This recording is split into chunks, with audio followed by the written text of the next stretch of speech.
Hello, everyone, and welcome to the Armenian News Network Groong Week in Review for July 6, 2025. In a moment, we're going to be joined by Arthur G. Martirosyan, who is an international conflict management expert with CM Partners. So before we begin, folks, a quick request. While Pashinyan's regime is busy jailing dissenters and silencing critics, like it's a national sport, we're still here uncensored, independent, and asking questions no one else will. And we're doing it in English, and we're doing it consistently, and we're not funded by any alphabet soup companies or organizations. So if you value that kind of independence and freedom, help us amplify that message. Go to podcasts.groong.org/donate and tell us an equivalent of Jingalov Hats or a portion of Khash, or maybe a combination of coffee and gata.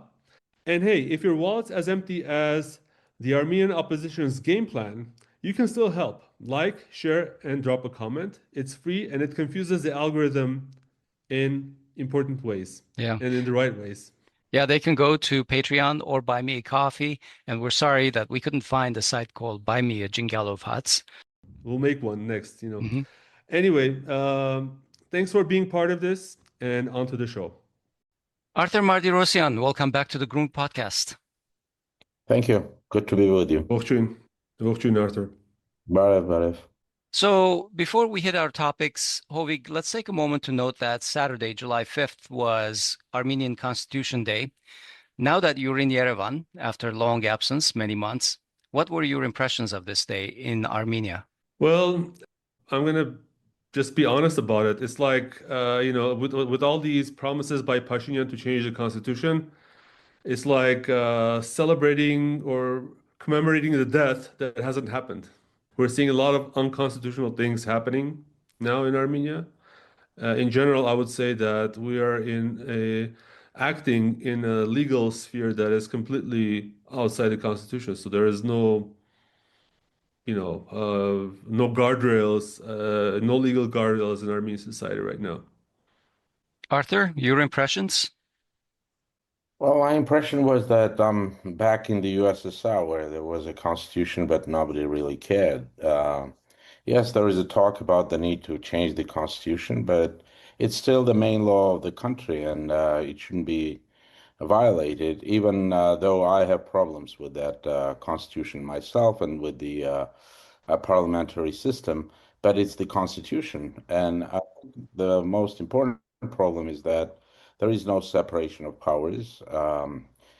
One party, just like in the Soviet Union, one party controls all branches of power and essentially can issue any orders to the prosecution, to the judiciary, to punish anyone from the opposition who dares to disagree with the powers that be. So this is a very worrisome signal. Not that it appeared only this last couple of months. I mean, there were shifts in this direction. I think we could register them even in the early days of 2018 and 19, when Pashinyan was trying to take under control the judiciary. Then he realized that it's not going to be okayed in the West even, so he stopped that, was talking about reforming the judiciary, but in fact, nothing has been done. Loyal judges can issue any warrants, any decisions to arrest people, and this is done to punish them. There is no recourse. And if the recourse is going to the European Court in Strasbourg, that's going to take months, if not years. So if you are arrested for 2 months, and even if there is no serious crime, and if they fail to provide any evidence of the crime they're charging you with, you're still going to be punished for 2 months, all right? And there is no recourse. Nobody is going to be held responsible for what's done. This is not only undemocratic. I mean, this has basically goes against any basic systemic ideas behind any republic.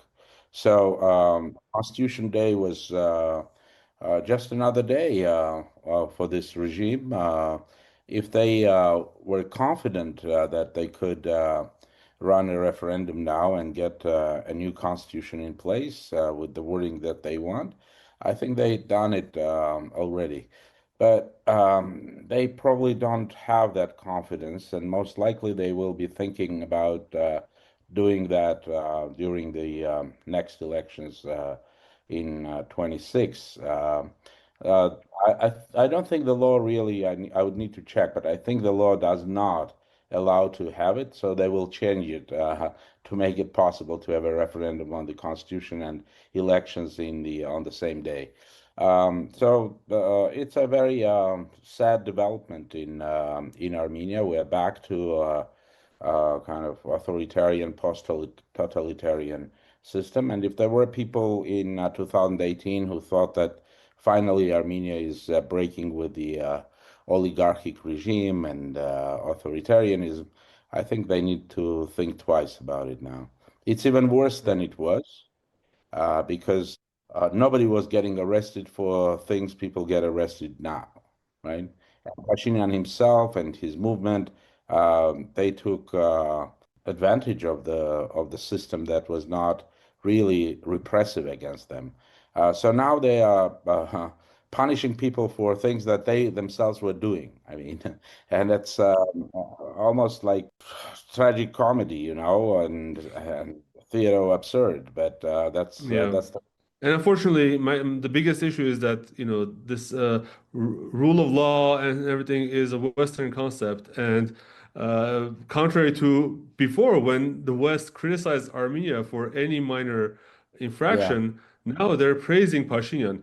Just one example that you mentioned that I remembered was the replacement of the Constitutional Court judges, right? So they passed a law in Parliament that changed the age limit of the Constitutional Court judges and did other things, which as a result, they removed three Constitutional Court judges. And the only recourse that the European Court of Human Rights found was that, well, these judges can sue and get back pay. But in the meantime, the Armenian government was able to stack the court with the judges they want right. exactly for the needs that they have today, which is to support them in every action that they want. I read Pashinyan's address on that day, and I just found it deeply cynical the way he manipulates the information. He says he has come to a widely known but rarely spoken conclusion. I don't even give him the benefit of a thought, actually, that he can sit down and think about these things.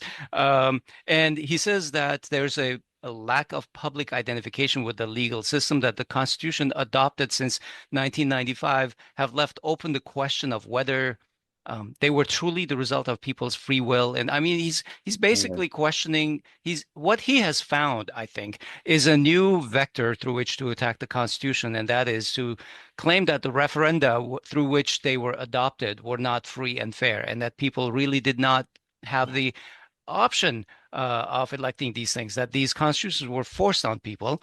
In my experience, I haven't found a single person who does not identify with the Armenian constitutions, regardless of the problems. I mean, you have problems with it, Arthur. I have problems with it also, but it's because of certain content issues rather than saying that it affirms the Armenian sovereignty and independence. That's not why we have a problem with it.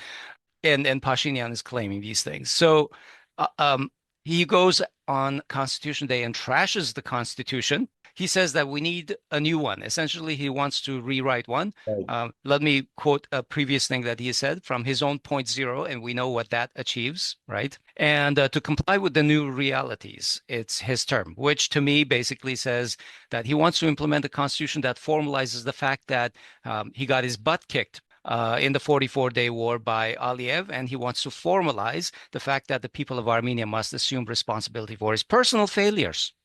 Yeah, that's what I read from his speech. And of course, his I mean, Minister of Justice is saying that there will be a draft ready before the end of 2026. So, 25, I'm sorry. So let's see where I this mean, goes. it's obvious that he's doing this not only because he doesn't like the Constitution, and if it doesn't have all the merits of the a democratic system. He has enjoyed it for 7 years now. I mean, he's been in power Absolutely. His own 7 power years. derives from this constitution Right. that is So if he trashing. wanted to change it, it was one of the first things that they did. People who wanted to change constitutions, they did it, as they did it in Spain when after Franco's death, the young Prime Minister Adolfo Suarez, he not only achieved a consensus, a national consensus about the way the country wants to go, but also had a new constitution that was adopted by a really representative government, representative parliament, Cortes, which was a super achievement considering that it was still Francoist. So it's really about the political will of the leader to change things, and now he's changing it also because. Aliyev wants it to be changed. I don't think there is any, because Aliyev has said that. Had Aliyev not said that, we could have speculated that, this is just a hypothetical. But Aliyev has said it, openly said it, Yes. that Armenia, one of the demands that he has, Armenia has to change its constitution. And now he tells us that well, it just coincided. I mean, he also wanted to change it, but for 7 years, he somehow didn't have the what? I mean, the power, the means to run a referendum, to put together a new The mandate, constitution. essentially. Well, I mean, he had everything. I mean, but he was not doing it until he got the call from Baku. That's it. I Yeah. mean, we all understand what's going on. I don't know what they're gonna do. I mean, with the new text of the constitution, there is apparently some group that is working on it. But there's everything in this country, you know. If you ask any Armenian today in the street if they know who represents them in the representative legislative body of the country, I don't think anyone can answer that question. That's exactly why I'm saying that the parliamentary system was not the best thing for this country, one. And number two, it's non-functional. And number three, it allows a political party that manages to get just above 25% of the eligible voters, votes cast by the half of the eligible voters, right? I mean, 50% goes to the elections. You get half of that, that's 25%. And that 25% allows you to form a constitutional majority in the parliament. And a constitutional means that they can, if they wanted to, adopt any laws. And I don't know if there has been in 7 years now any law that has been adopted on the initiative of the opposition. I don't even understand what the opposition is doing in the parliament. Yes, maybe there is a value of raising some issues or educating the population about the all sorts of problems that this regime has. But I don't think it's really worth it. It only legitimizes it, and it's cynically used by both outside players who have geopolitical agenda and are using Armenia as an instrument to satisfy their interests to claim that this is democracy. Right. I haven't seen a more shameful way of and a cynical way of saying things about, and that's done on the day when, after a day when people are arrested on. It's almost like Stalinist era. You can sense that it's fabricated.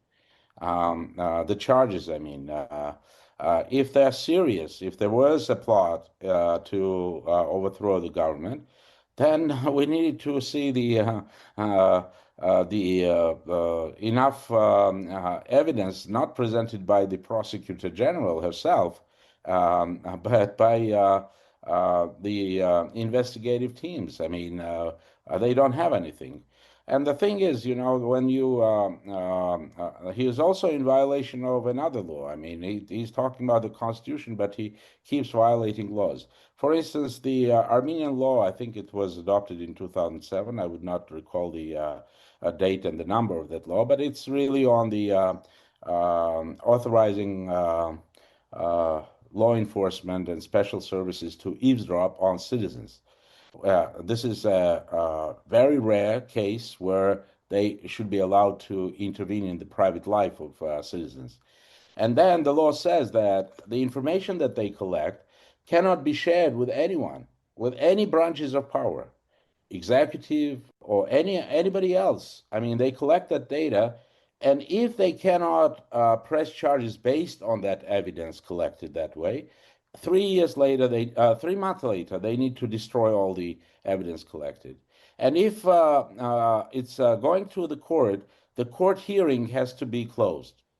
And if the court doesn't find someone guilty, and the evidence is not enough to prove him or her guilty, again, 3 months later, they need to destroy it. But the main thing here is that he shouldn't have been informed about what they Yeah, collected. he has personal access to this information.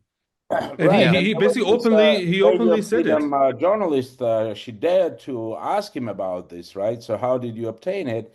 And he, looking into her eyes, at that moment, I thought that he didn't know the law. He said that, well, but they daily inform me about all the data that they are collecting. No, they cannot do that. That's what the law says. They cannot do that. But the journalist didn't follow on with that. Still enough for people who are more or less knowledgeable about the laws in this country to understand that he is acting in violation of the laws. So we do not have equality of all citizens when it comes to the legal system. We do not have political equality. We do not have legal equality. And the most absurd thing about this whole charade is that he is able somehow to persuade President Macron that he's doing the right thing, defending democracy in the country. Yeah, this I is don't think absolutely a Macron is, consequence of your point earlier that there's no independence of the judiciary of these Yeah, departments. exactly. I mean, so you have the majority in the parliament. That majority appoints the executive branch, so you have two branches. You also control the judiciary branch. You control the constitutional court through the judges that you yourself appoint to secure the majority. What's left? There is nothing. I mean, there is nothing that protects citizens, and that's the exact definition of tyranny. That's the Right. exact definition of tyranny. So I don't know. And to finish with Macron, I don't think Macron is that gullible that he doesn't know what's going on. It's simply the fact that Pashinyan is doing exactly what they need. Correct. That's why they're supporting him. They're part and Yeah, parcel just of like the problem. All goes back to this, famous. He's a son of a bitch, but he's our son of a bitch, right? So, sorry, I'm for my language, but I'm quoting a president of the United States, so it's possible. Well, So I think Ahmed Al-Shara or Giolani would also agree with you on that one. Okay, so moving on. For years, Armenia has steadfastly rejected a Russian-controlled corridor through Syunik, which is specified as point number 9 of the November 10, 2020 statement. And Pashinyan was insisting that his rejection of any Russian control was about sovereignty. Despite Russian assurances that any agreement should be in line with Armenian sovereignty, it's clear that the goals of Turkey and Azerbaijan are far-reaching, and Aliyev's demands include essentially zero checks and zero interaction with Armenians as they zip through Armenia, zip through Syunik, their so-called Zangezur corridor. Now, things seem to be shifting, and in June, Pashinyan quietly met with Erdogan in Istanbul, and possibly Aliyev, who was also there, but this is not reported. Nothing was announced from that meeting, but reports say that Aliyev will also meet with Pashinyan later this month in Dubai. So meanwhile, Erdogan, I believe just yesterday, told reporters that Armenia is taking a more constructive approach to what he openly called the Zangezur corridor again, a term that has always implied extraterritorial access in the view of many of our guests. Then came reports that the US has proposed letting American companies manage the corridor through Syunik, offering a new way to so-called break the deadlock. And after years of opposing Russian-controlled Russian involvement in the area, Armenia may now be accepting American control instead. So much for red lines and so much for sovereignty. So Arthur, if a foreign agency, let's say the U.S., a U.S. company controls the east-west corridor through Armenia, then automatically they also control the north-south corridor, right? This is the so-called crossroads of peace by Pashinyan. Where does this leave Russia in the South Caucasus geopolitical picture? And is Russia too busy fighting its war in Ukraine to care about this play by the Americans? No, I mean, it's should be a question to Russians. I haven't seen many Russians talk about this Zangezur corridor and what's happening with the American proposal. There was a leak about the American proposal. It hasn't really been stated that they are seriously considering any option like that, but there is a lot of talk about it. But one could certainly hypothesize that the let's call it cooling of the relations between Moscow and Baku is also connected somehow to that deal, because Moscow clearly is not happy. It's not just Pashinyan. Aliyev too signed a deal where Russians should be in control of it, right? So there may be many other reasons why this thing happened the way it happened. There are different theories, and some have evidence, some don't. For instance, the one that has evidence behind it, and it's a fact, Russia, for the first time, bombed and totally destroyed the a refinery in Kremenchuk, which is one of the largest refineries in Ukraine.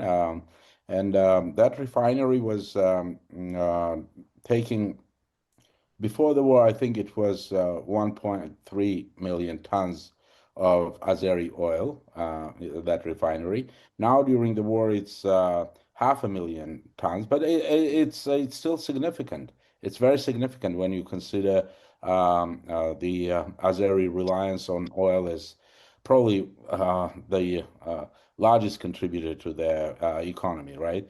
And not only they destroyed the refinery, but the whole idea that Azerbaijan was taking some of this oil to Europe in tankers to Odessa terminal. The terminal also was severely damaged and parts destroyed. So what are the theories that haven't been substantiated? Well, first of all, anyone who watched the video of these arrests in Yekaterinburg, in the Urals, well, I mean, they all probably noticed that it was done by FSB, which is the FSB normally is not dealing with the criminals.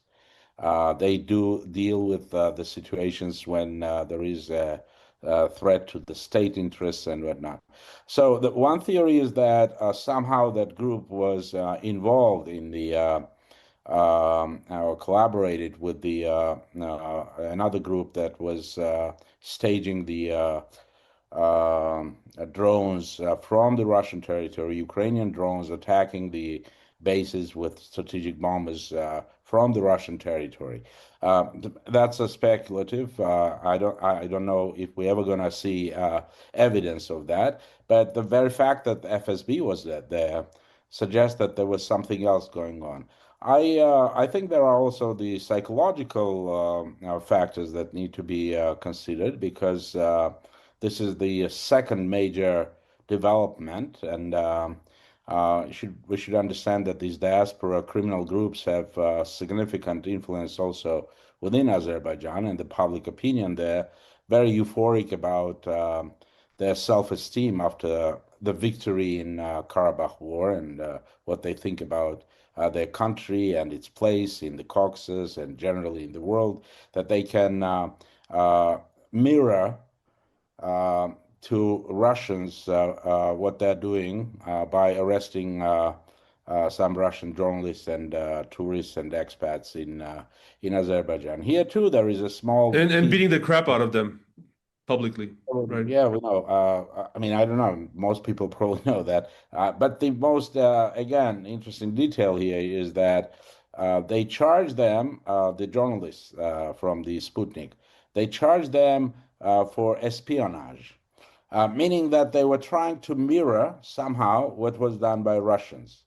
And again, if these Azeris were arrested by FSB, means that there must have been some, grounds for suspicions about their activities related to that drone attack, because Azerbaijan tried to mirror that by charging them with this espionage. So then there are other theories too about why this is happening, but I think the most important one is that Azerbaijan and Aliyev now feels very confident.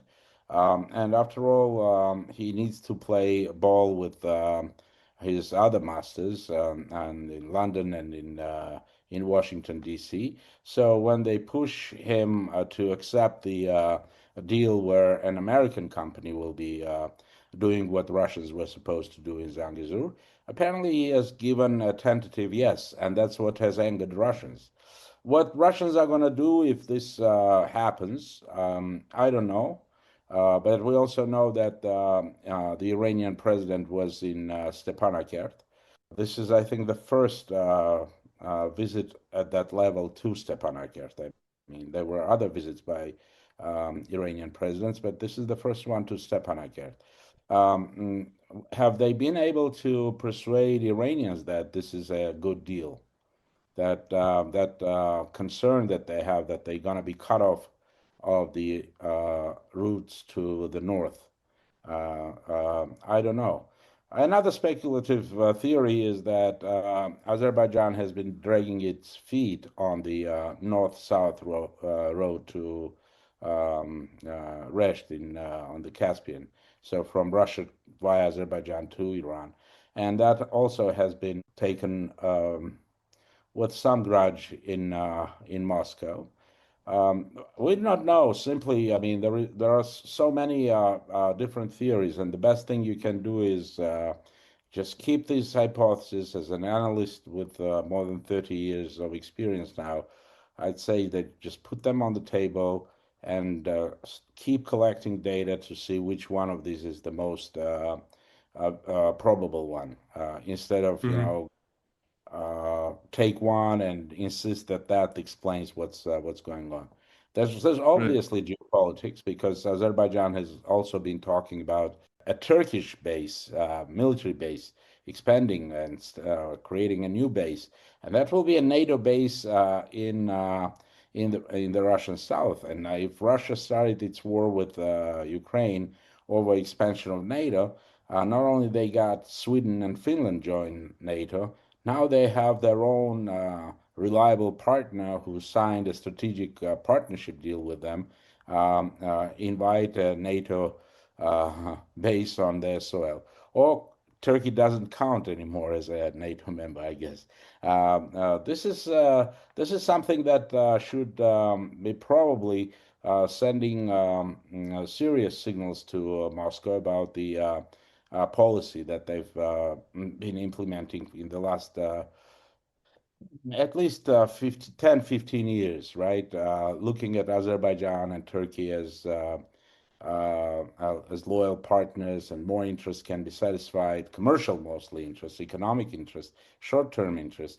And now is the time when some of the problems with the long-term strategic security issues of Russia are starting to surface. Obviously, when the anchor on the Azeri state-run television, who is an exact replica of one of the Russian state propagandist, Kisilov, is saying things that are clearly from a pan-Turkic book, that the Russian Empire since the Tsar's times has been persecuting the Turkic people, and nothing has changed since then. They are racist, they chauvinist, and they look at us as second or third-rate human beings, if human beings at all. So that kind of rhetoric, I mean, certainly unnerved Moscow. But it's also interesting that neither Aliyev nor Putin have said anything about this. So, and that indicates that for different reasons, these two players have interdependencies developed that right now they probably do not see that escalation maybe in their favor. And just yesterday, I think, or the day before yesterday, Erdogan also said that it's necessary for the two countries to calm down, and he knows that Aliyev doesn't want to escalate. So most Right. likely it will be another round of, a frenemy saga, right? I mean, so friends, but really enemies. When Azerbaijan decides that it's time to uh, turn tables, I mean, it's a matter of time. I think also Aliyev may be getting really nervous about developments in Ukraine because everybody now understands that it's very unlikely that Russia is going to be defeated. Nobody can say what configuration their victory is going to take. But one of the fears that you could get in the Azeri media about this whole thing, and not only the conversation of Zelensky with Aliyev right after what happened, but essentially the media pundits in Azerbaijan are saying that once Russia gets done with Ukraine, they're going to come back, and they may come back by demanding that all the points of the November 9 agreement be implemented. And that also includes certainly the return of Armenians to Artsakh and whatnot. So they want to make sure that they're closing that page. It's going to be sealed, closed, sealed, so that even if Russia regains control over eastern part of Ukraine or whatever they get in control of, they would not be able to come back. There's going to be a Turkish base. They're going to sign a deal with Turkey, although Azerbaijan for many years was positioning itself as a member of the group of countries known as non-aligned countries. But not really neutral, but non-aligned, not entering any alliances. Well, I guess Turkey is not an alliance. It's two states, one nation, as Haydar Aliyev was saying. Right. Arthur, I'm glad you went to the November 10 issue because I was thinking a little bit about that also. Now we're talking about Syunik and the so-called Zangezur corridor business. I want to ask if you think many of the other issues which were reiterated by Aliyev at the Istanbul Declaration, essentially, things like this Western Azerbaijan concoction that he's brought up, the changing day of the Armenian constitution, none of these things were, of course, in the November 10 agreement. Do you think these are red herring issues thrown at by Pashinyan at the Armenian people to keep him busy while in the background he is implementing this corridor business? Well, I mean, to implement any business, as you said, that is going to be highly unpopular with the Armenian people. He is using the repressions. One of the goals of these repressions is exactly that nobody should dare to challenge Pashinyan, no matter what he decides, right? So, as I said, I mean, that's classical authoritarianism. So anybody who dares to challenge ends up in prison, at least for 2 months, maybe more. And nobody here should have the real interest in risking that way, right? I mean, he sees that. Many people are saying, well, was it worth it for these 15 people to end up behind the bars right now? It's a, it's I think a very offensive even questioning, but it also shows the attitudes that are prevalent in this society, right? So, and he knows that, So he uses repression. He doesn't really need to. Aliyev doesn't need to, give Pashinyan some kind of false agenda items, red herring to divert the attention. Aliyev is saying what he needs to say for his own population, because when the war was over, there was a question: so what now, right? Mhm. Yes, celebrations a year, two, but then people start asking questions. So is this what it was about? Nothing has changed in our lives. I mean, it's still the same oppressive sultanistic regime in Baku. Nothing is changing. So he needs to concoct an agenda for the country. And that agenda is, it's going to be a long playing one because he's going to say now, the Karabakh War just finished the first part of it because the second part is Western Azerbaijan. Never forget about Western Azerbaijan. I'm not going to rest until we get Western Azerbaijan. Yerevan should be also part of Azerbaijan as it always was. And you listen to some of his public statements and you understand that he is playing that in, that's a card in domestic politics, but it cannot be taken not seriously by Armenians because But how do you they deal with it as a negotiator? Because they're just at this moment with Pashinyan on the table as the other person from Aliyev, they're being injected into the agenda of the discussions between the two countries. If Aliyev is saying these things for domestic consumption, I agree that we shouldn't ignore them. But how do you not allow them onto the agenda of negotiations? You do not negotiate over those issues. Who controls the agenda? He controls the process. I mean, that's 101 in negotiations. And I think Pashinyan at some point said, oh, we really need to understand why he's saying that. The minute you do that, you legitimize their claim that it should be on the agenda, right? If Mm-hmm. you are saying, I want to understand why you're saying that, you are saying that, let's talk about it, let's negotiate about it. So Pashinyan has been, I think, his vision, if you can call it for real Armenia, is that we're ready to give all concessions, everything that they want, anything that has to do even with the identity of Armenians, we're ready to give. The genocide issues, Ararat, the land that they grabbed in the last couple of years, all of it, the demarcation that favors them, take everything. Just leave me with this territory. And he goes around with that map and shows it. And then in his understanding, and that understanding is also part dictated by Azerbaijan and Turkey. Armenians, and he went to a conference at AUA just several days ago, uh, dedicated to the identity in the time of crisis, and he was lecturing them about what he means by real Armenia. So, what he means by real Armenia is the Stalinist definition of the nation.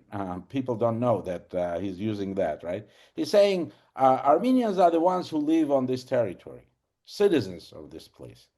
Diaspora, they inevitably will assimilate, and we understand they're citizens of other countries, let them go. This is also part of the orders that he's probably receiving from Azerbaijan and Turkey, because for them, it's going to be much easier to deal with that kind of Armenia, under 3 million people, small, not really having any power to lobby in with the its interests with the major players. So totally dependent on Turkey and Azerbaijan. The other pillar that he started to attack is the church. He needs someone in Echmiadzin who will be loyal to him, accepting everything that he says. And I think he was really irritated by the fact that Catholicos can go to Switzerland, not only he, but Azeris and Turks probably too, that he can go to Bern and talk about Armenian churches in Artsakh, and again use the word Artsakh. So it's obvious that he can deny that he's doing it because that's what is demanded by Azeris and all Turks. But it's obvious that that's what he's doing. And he badly needs, before the next elections, he badly needs that piece of paper that will be called peace. Peace agreement. Peace agreement that he will bring and say, see, I promised you, I'm taking you in the right direction, because he knows that most Armenians really do not have any interest in seeing another war, going through another Yeah. war. There is a fear of that, and he's utilizing that. What else do they Yeah. need? They need a dream about future where they don't need to work hard, but they will be like a new Dubai or something. And this time it's not oil, but it will be a cryptocurrency and the supercomputer that they will build here in Armenia. And that will be a beautiful future. You will be living well in peace in this new reality. And we can even be part of that to run if they're not going to kill us. And they're not going to kill us, right? It's 21st century. They don't need to exterminate. Moreover, it will be very lucrative to be trading with Azerbaijan and Turkey for us. That's his vision, and he's going to be selling it. He has already started to sell that to the population, but the campaign has not started in serious yet. They're Yeah. preparing. That's going to be the package. That's the future that he's going to be selling. And I must say that there will be quite a few Armenians who will fall into this the third time. So he's going to lie to them for the third time, and they're still going to say yes. And this is a problem because no one really proposes an alternative, Mhm.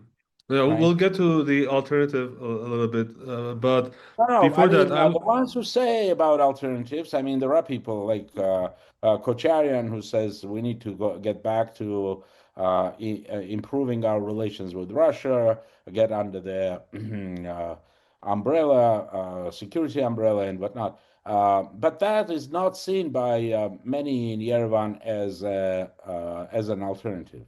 In short, this whole story, I mean, all these things are seemingly disjointed and happening because events are driven by interests of this or that player here and there. But when you analyze it, you can connect all these dots and the puzzle.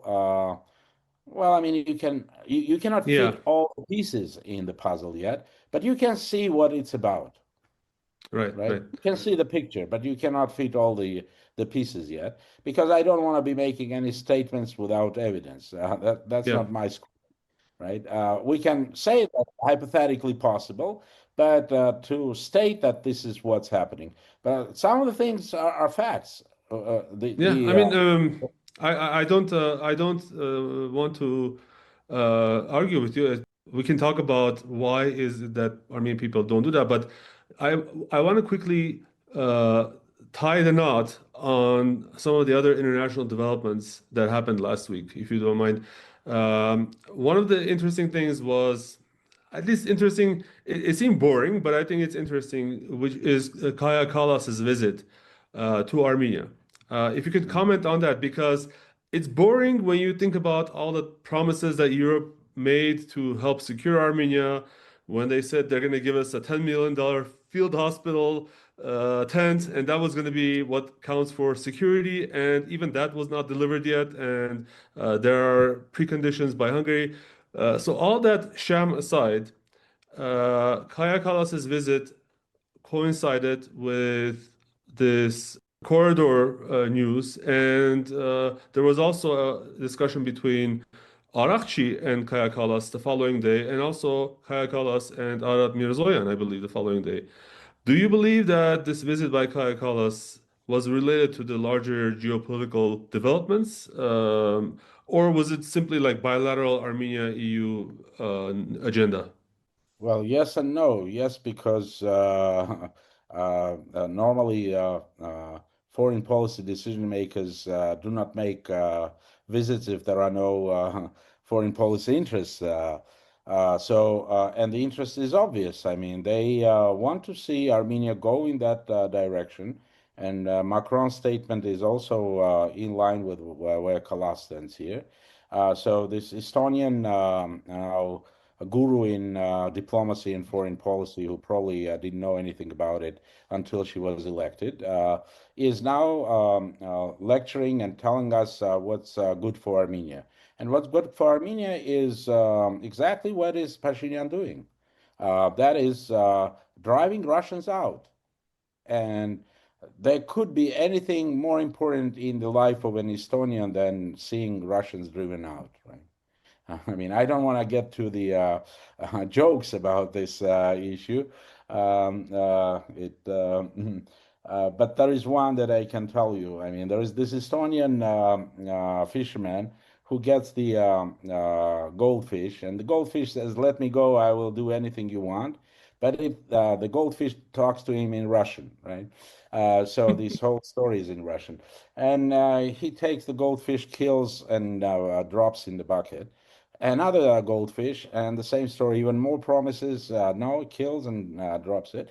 The third one promises the universe to him, and in Russian. Okay, and this time the Estonian guy is really, really angry and says, "Stop talking to me in Russian." That's that. I think that clearly, I mean, shows where the Estonians stand when it comes to Russia. They clearly, I mean, have an agenda. I mean, I don't think they make even a secret of it, but they're saying that the route to Europe for you Armenians is going to be through Turkey. Obviously, I mean, because they cannot relocate the that map, take it and put it somewhere near Estonia or someplace other in European Union. And Pashinyan is playing their game. So he cannot really play it in a very abrupt manner, right? Cut off relations with Russia because he's gonna be killed economically. I mean, he will need to get somehow 3 billion every year, if something like, or maybe even more, that he doesn't have, and nobody is going to give him. What does it mean? It means that not just stagnation of the economy; it's already stagnating, and this construction boom is, I think, the bubble is already starting to burst. He's going to get a serious problem in the electoral year. So he doesn't want to openly challenge Moscow. Well, they can make some pricks here and there. They can do demarches or say things and whatnot. But he's not pulling out of the military alliance. He's not pulling out of the economic alliance. Uh, why? Because he clearly understands what that means for him. Hmm. But he also thinks that once these things fall in place, Russians will have to make a choice. They will have nothing to do in Armenia, just like they didn't have anything to do in Georgia, and just like they didn't have anything to do in first in Azerbaijan, in Gabala, and then in Artsakh. So this is the game, and he's playing it. So that's why Kallas was there. And why I'm saying no because trips like that are not happening just because someone called someone and she needs to go and do something. This trip was probably at least 6 months in the planning, in their calendars. So it just coincided, and she's there. But she may take an opportunity, right? If something serious, new development is going there, to support it or to say whatever she has on her mind, and certainly supporting that an American company can deliver this. Even better, they don't have to take any responsibility for that mess. So is that It, Yeah. the crux of the meat of the matter why the Iranian foreign minister called both Kallas and Mararat Mirzoyan after she left? Well, I mean, obviously, Iran has some serious issues after the war with Israel. Also, an opportunity to restate their interests, right? Hmm. Uh, so, this is, again, my very humble understanding of how it is. If she's in the region and if she's discussing a matter that is important for us, it's in our neighborhood, immediate neighborhood. So I will take the phone and call and take this opportunity, right, to talk and again to restate the interests of Iran, right, or opposition or whatever they or their concerns that they may have. Uh, this doesn't mean that it was all orchestrated and it all happened because someone leaked the news about Americans proposing to do it on their own. There are also, I don't know, I don't have any substantiation of this, but I've also heard that this private military company is registered in Oman. It's an American company, but it's manned not only by Americans, but also other nationals, including Turks, former officers or servicemen of the Turkish armed forces. Obviously, that was not chosen. If it's true, again, I don't have any substantiation about at this point. We'll see what happens. Okay. But if true, it also would indicate why they do it that way. Because Aliyev was saying that if anyone is going to do this, they need to make sure that it's our people, because he thinks that this is the beginning of the process of Western Azerbaijan, reclaiming Western Azerbaijan. That our people would feel comfortable with that force that is going to be implementing it, and indicating that there should be people from the countries that we trust. I'm almost quoting him here. So, what are the countries that they trust? Pakistan, Turkey. Well, who do they trust? Okay, obviously this will be denied by the Armenian government. They will say nothing is happening yet, and you cannot argue back because it's all based on this one leak from Carnegie Endowment in Europe, according to some sources, diplomatic sources. So what? I mean, an option that is still being discussed. It's on the table. It's not finalized yet. But it's interesting that the negotiators, mediators, would think about that kind of an option. That also is indicative that they probably think that that option has a chance, right? I mean, as a mediator, I would never put something on the table that has a zero chance of getting a yes from both sides. Right. Well, So, unfortunately, we've seen other think tank white papers suddenly go live many years later. For example, that Brookings Institute link that we published some weeks ago, right, Hovik? Let's move to our final topic because we're running out of time. Arthur, we're sure that you've been following the attacks that Pashinyan is implementing against the church and arresting top clergy as well as church patron and philanthropist and billionaire Samvel Karapetyan. This entire episode has been framed by Pashinyan as a 2nd October 27 that he prevented. Can you summarize for our listeners, especially the non-Armenians, a little bit what's going on? You know, there are people who are tuning in who don't really understand the full scope of what's going on in Armenia. So tell us a little bit about this. Yeah, the first Christian nation.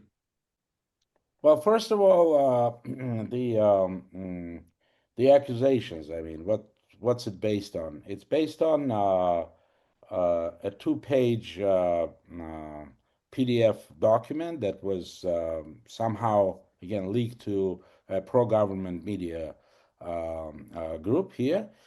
They publish it and they doctor the dates on that document that also can be seen.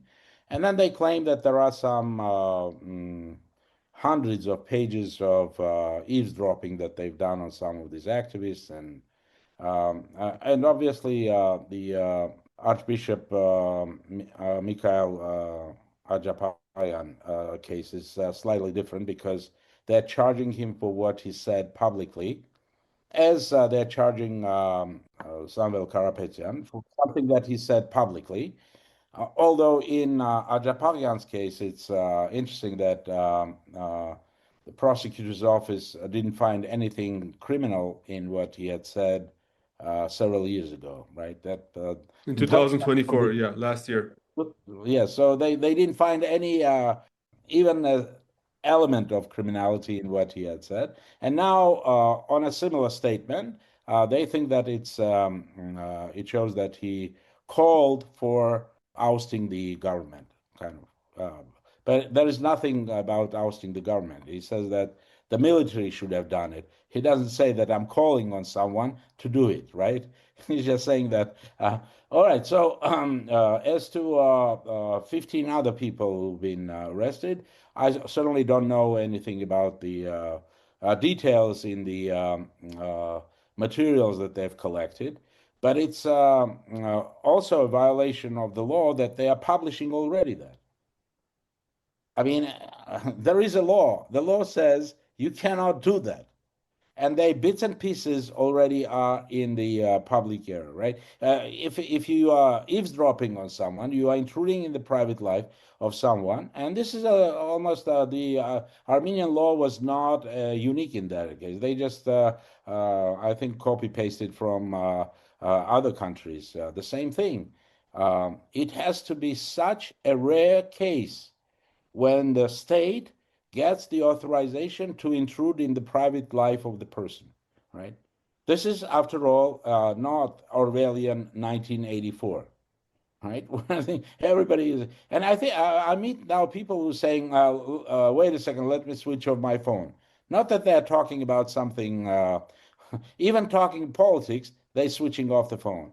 Something like that, by the way, was happening also in Georgia under Saakashvili when the opposition was against him. So the case, I don't know. I cannot. I mean, the lawyers who speak for the defendants, they are saying that it's all fabricated. They were even stating that AI was used to kind of add some things to or sentences taken out of context and then doctored, fabricated, and whatnot.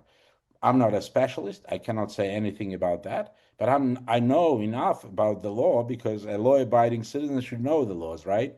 And I know enough about the law that it's in violation of the law to be publishing any of that stuff because it was obtained through eavesdropping on citizens. But that is also down Unless to that's not their intention, unless yes, it's all exactly. fake. That's where Yeah. I'm going. That's the intention, so that everybody now should be in this a state of fear, right? That oh, they're gonna arrest me too. And that's why I was saying I was almost back in the USSR um, and maybe not in 70s or 80s of the USSR, but of 30s or even 50s of the USSR, when there was this fear.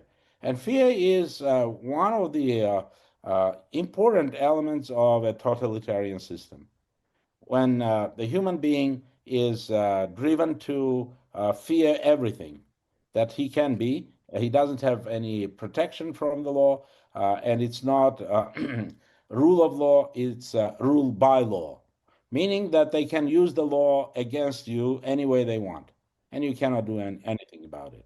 Yeah. Arresting archbishops, they may have said many critical things about the government, but does it constitute a violation of the law to be criticizing the government? Or even saying, I mean, someone saying in the United States that Trump should not be our president, or whatever they may have say, does it constitute a violation of the Constitution in the United States? I don't think so. No. Right. And so many people do that. I mean, from one hand side, they talk about Europe and European values and democracy. And then they have these Kaja Kallases and Macrons who say, oh, well, we support your democracy, when there is none. There is none. Yeah. There's so much evidence. And it's impossible to imagine that their ambassadors, their diplomatic units here do not report back to their capital saying what's happening here. And Arthur, if I'm going to be honest. It's so funny because I've talked to some Western diplomats in Armenia, and I find it, with all due respect, like they keep telling me, well, we do report it, but the mother office, doesn't do anything about it, and I just laugh and smile because, Well, but that's exactly what I'm saying. They report, yeah, but it's not the diplomacy is not just about reporting. The diplomats report so that action can be taken, and the opposite action is taken. And that only means that in this game, their geopolitical interests are more important to them than their values.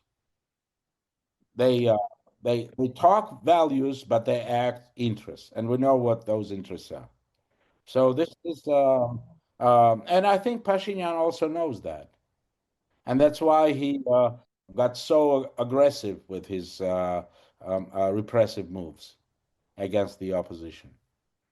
And I think he's going to continue that same thing because um, I don't see him regain his the peak of his popularity that he had even after the war.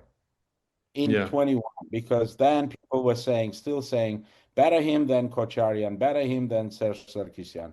Now people are so tired of him lying through his teeth, lying constantly, that I think he's going to start losing some significantly his electorate.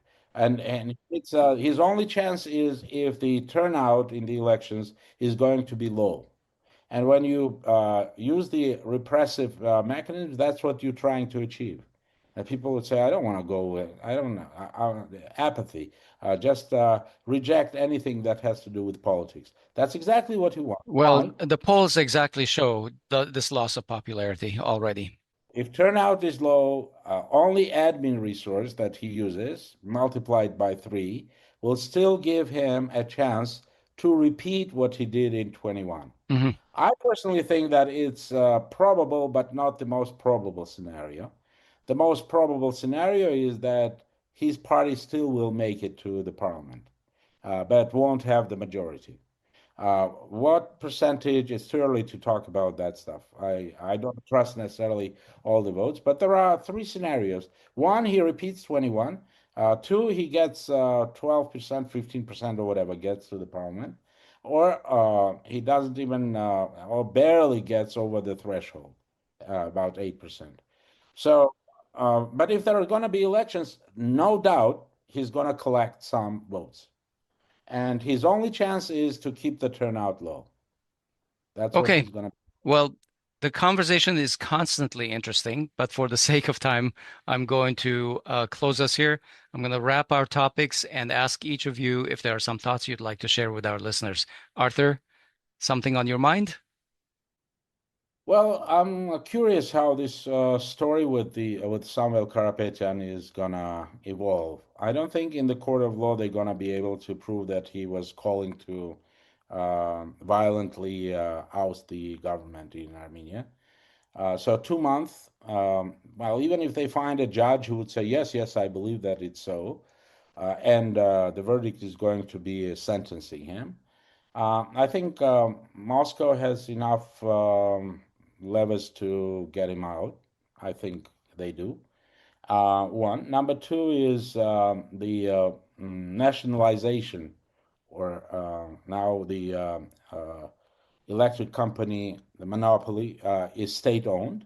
And I think they needed to get in control of that company, because if the plan is to have that supercomputer that is going to turn Armenia into a branch of the Silicon Valley, they're going to be printing tokens or cryptocurrency, and then the AI factories, and that's our future, that's our niche in the globalist economy, blah, blah, blah.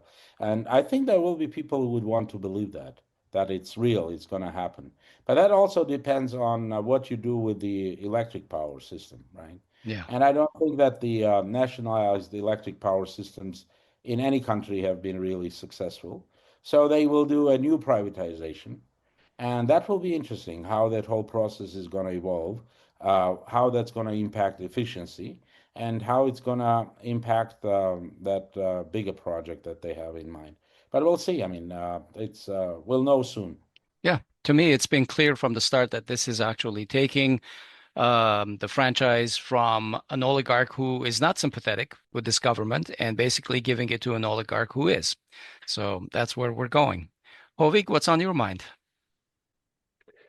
Arthur, you touched upon this lecture, this that Pashinyan gave at the AUA, and we talked about MPG polls, about this latest attack by Pashinyan against the church, and 80% or more of the people are against Pashinyan, and it's surprising that at a lecture he gives in an institution that is funded by the West, that purportedly touts Western values of free thinking, there was not a single act of protest that could be visible. And I'm not blaming the students, because we know what happened to the students in 2023 when they protested against Artsakh's handover, and the university administration allegedly, but most probably, called the police on them.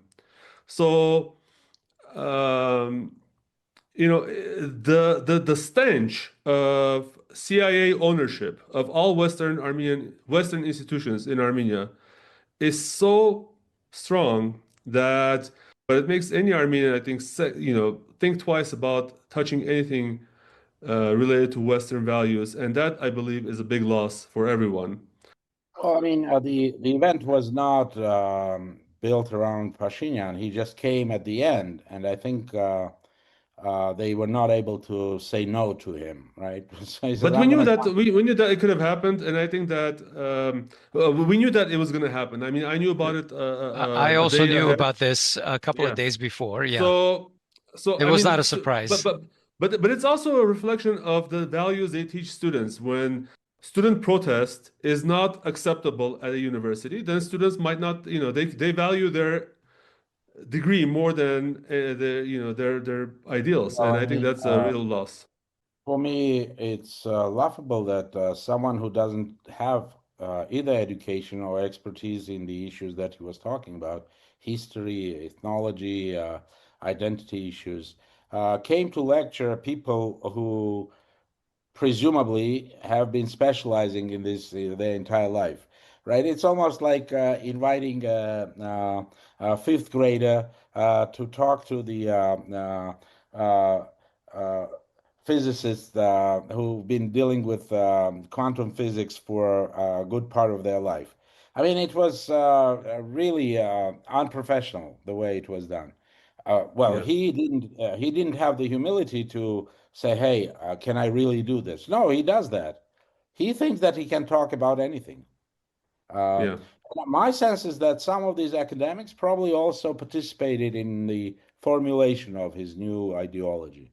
Uh, that's that's how it sounded. No Yeah. doubt. All right, let's leave it there for today. Thank you, Arthur, for joining us and sharing your insights. Thank you, guys. Take care. We will talk to you soon. Thank you. Stay cool. Take care. Bye bye.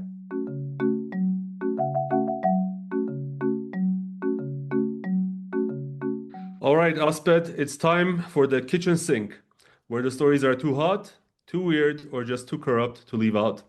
Hovik, have you heard about parliamentary immunity? So at present, it's not enough to be an MP to have parliamentary immunity. You have to vote for Pashinyan to have parliamentary immunity. Yes, because it's all just a matter of being charged with fake crimes and being stripped of it, as we learned today, one more time, with Artsvik, Minasyan, and Seyran Ohanyan. To let our listeners know, on July 7th, today, Armenia's parliament, dominated by civil contract party, they have absolute majority, unanimously voted to strip opposition MPs Seyran Ohanyan and Artsvik Minasyan out of their parliamentary immunity. The opposition factions, which effectively couldn't change anything, they boycotted the vote. But in reality, civil contract got 59 votes for, zero abstentions, and zero no. This actually followed on Pashinyan's open threats, where he said, "I'm going to put you in the KGB cellars. You will see." The famous outburst he had back in, I believe, the beginning of May. And just like clockwork, the prosecutor general walked in with this request for the immunity to be lifted. And what's also interesting about the specifics of this case, Seyran Ohanyan is essentially being charged with illegally owning property on Lake Sevan, something probably that every oligarch in Armenia is guilty of, while Artsvik Minasyan is charged with having approved the deal during his time as Minister of Nature Protection. But the timeline raises questions because the prosecutor's office had already charged Seyran Ohanyan's wife with the same crime of owning the same property. So now they just, because Pashinyan had his outburst, they just repurposed the crime, changed the name on it and accused Seyran Ohanyan of doing that. On Artsvik Minasyan's case, he approved the sale or the lease of the property to Seyran Ohanyan, but all the subsequent ministers after him actually sort of allowed the building to continue. And we don't see any of the subsequent ministers standing trial. So just the two most vocal critics of Pashinyan in the Armenian parliament. I was watching some of the debates, the speeches in parliament today, and one of the people like sitting there laughing like a hyena was Khachatur Sukyasyan from Civil Contract. He is the regime's favorite oligarch and basically the walking ATM for Civil Contract. He funds all of their mortgages through his bank. He funds all of their pet projects. So, and he's one of the most well-known oligarchs in Armenia with a pretty shady criminal past, right? So if you're talking about illegally acquiring property through corruption, there's this famous building that's on Abovian Street. It's called the Seal Plaza, where he has his restaurants and his businesses there. And that building was acquired by him in the 1990s for a grand total of $5,655. That's dollars. And what's also interesting is the mayor of Yerevan at the time who approved that transaction was none other than the president of Armenia today, another crony for Pashinyan, Vahagan Khachaturyan. So am I seeing the Prosecutor General of Armenia walking into the parliament to demand lifting of parliamentary immunity on Khachatur Sukyasyan for this obvious crime of corruption? Of course not. Yeah, But that's never you going to know, happen so until he starts voting or giving Pashinyan problems. But he's yeah, too smart for that. The guy has navigated multiple administrations until now, and suddenly he comes to appear on the side of the next administration. right. Hovik, you know that Pashinyan has been working overtime to drag Armenia out of the Russian orbit and throw it headfirst into the Turkish and Azerbaijani orbit. Well, now he's bent over backwards for Erdogan, offering a concession after concession, all without a shred of public reciprocation. Guess what? This whole border opening that's being touted for many years now that he wants to make happen, Turkey is proposing to call that after Talaat Pasha, the mastermind of the Armenian genocide. I would laugh. But No, we should probably cry about it, but yeah. So anyway, while Pashinyan is playing the role of regional so-called peacemaker, and I would say doormat is a better word for that, Erdogan's coalition partners are floating the idea of turning the Alican crossing into a shrine to genocide denial. That's the same border crossing here that Pashinyan is racing to open. Let's just make it clear. And you can make this shit up, right? After all the genuflecting and everything, this is the response. It's a slap in the Armenian face, complete with a nameplate that if you are going to enter Turkey, you are going to enter it under a yataghan, basically, to remind you who killed you, who owns you. there is also news that Turkey has announced that it's basically going to reconstruct one of the ancient churches in Ani, and it's calling it the mosque, the first conquest mosque. Basically, is the first church that they have conquered and turned it into a mosque, and all of these things are happening in the backdrop of Pashinyan bending over backwards, and pulling his pants down for Erdogan. Yeah, their angle is basically that they conquered the Cathedral of Ani back in 1064. It's been a Yeah. mosque longer than it's been a I church, mean, etc., etc. I mean, it's surreal. It's like it's on a like it's imagine it's the Nazis in Germany. I mean, it's even worse, and Armenians are being conditioned to accept this as if it's normal. Pashinyan is basically pushing it on Yeah. Armenians to accept this. Exactly. So I want to tell our listeners about something that I think is important, even though this is last month's news. So on May 21, the exiled National Assembly of the Republic of Artsakh held an emergency session and elected Ashot Danelian from the Free Homeland faction as the Speaker of the Parliament of Artsakh, because the previous one, David Ishkhanyan, is currently a hostage in Baku. And their term had expired because I believe the term is for a year. Media reports had also expected a presidential election on that day, but that didn't happen. Instead, rumors circulated that Samvel Karapetyan was kept being pulled into the NSS for investigation and questioning and being threatened. The end result is that the Parliament of Artsakh didn't explicitly vote for a position of President of Artsakh, and that left things in a limbo until June 18, so about a few weeks ago, when the National Assembly of Artsakh issued a statement declaring that in the absence of a president and in the absence in the situation that exists today, the Speaker of the National Assembly of Artsakh is the president, is acting as a president until further notice. So Asho Danelyan, who is the Speaker of the Parliament of Artsakh, is also now acting as the president of Artsakh. We thought that was important to communicate.